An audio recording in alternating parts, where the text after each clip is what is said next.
students, today we are discuss about circle and part of the circle. Student आज की इस video में circle सीख रहे हैं और सर्कल के कुछ हिस्सों को सीखेंगे। जैसे कि आपके पास एक क्लोज शेप होनी चाहिए। क्लोज शेप मींस कर्वनुमा शेप, और वो क्लोज हो वो कहलाएगी सर्कल। अगर सर्कल है तो बेटा आपके उसके एक सेंटर भी कंटेन करेगा।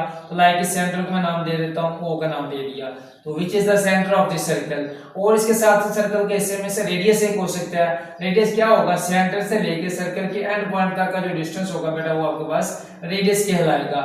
और रेडियस के साथ साथ बेटा हमने सीखना है कि डायमीटर क्या होगा सर्कल का। तो डायमीटर बेसिकली बेटा एक लाइन ही होगी सर्कल के किसी एक पॉइंट से लेके दूसरे पॉइंट तक वो लाइन होगी।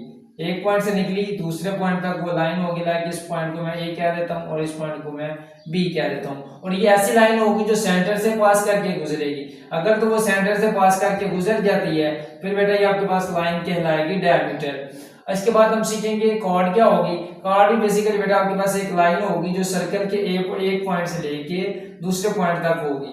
सर्कल के एक एंड पॉइंट से लेकर दूसरे एंड पॉइंट तक भी एक लाइन होगी, लेकिन वो कॉर्ड कहलाएगी। बस कंडीशन इसमें ये है कि वो सेंटर से पास ना करे। अगर वो सेंटर से पास करेगी तो वो कॉर्ड है, सॉरी डायमीटर है। अगर वो सेंटर से पास नहीं करती तो बेसिकली बेटा वो एक कॉर्ड कहलाएगी सर्कल की। ठीक है, तो डायमीटर भी क्लियर हो गया, जो सेंटर से पास करे। कॉर्ड क्या होगी? जो सेंटर से पास ना करे लेकिन सर्कल के एक एंड पॉइंट से दूसरे एंड पॉइंट तक वो लाइन होनी चाहिए, वो कॉर्ड होगी। रेडियस क्या होता है? सेंटर से लेके एंड पॉइंट तक का जो डिस्टेंस होता है, सर्कल के एंड पॉइंट तक का जो डिस्टेंस होगा वो रेडियस कहलाएगा। अब बेटा इसके साथ साथ हमारे पास रह गई एक और क्या होगी बेटा? सर्कल का आप कुछ हिस्सा ले लें। लाइक मैं इस पॉइंट से लेके इस पॉइंट तक का जो डिस्टेंस मैं कह रहा हूँ, ये मेरे पास एक आर्क है। तो बेटा ये सर्कल की आर्क कहलाएगी, क्योंकि आर्क एक कर्वनुमा शेप आपके पास हो सकती है लाइक इस तरह। तो ये मेरे आपके पास आर्क होगी।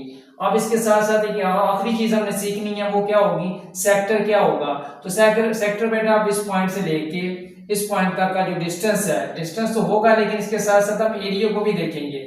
ये जो एरिया होगा, ये एरिया आपके पास क्या कहलाएगा? सर्कल का सेक्टर कहलाएगा। एरिया भी हम लेंगे और ये लेंथ भी साथ कंसीडर कर लेंगे। तो ये बेटा आपके पास कहलाएगा सेक्टर। तो यही था आज के इस हमारी शॉर्ट वीडियो में। सर्कल सीखना था और उसके कुछ पार्ट सीखने थे।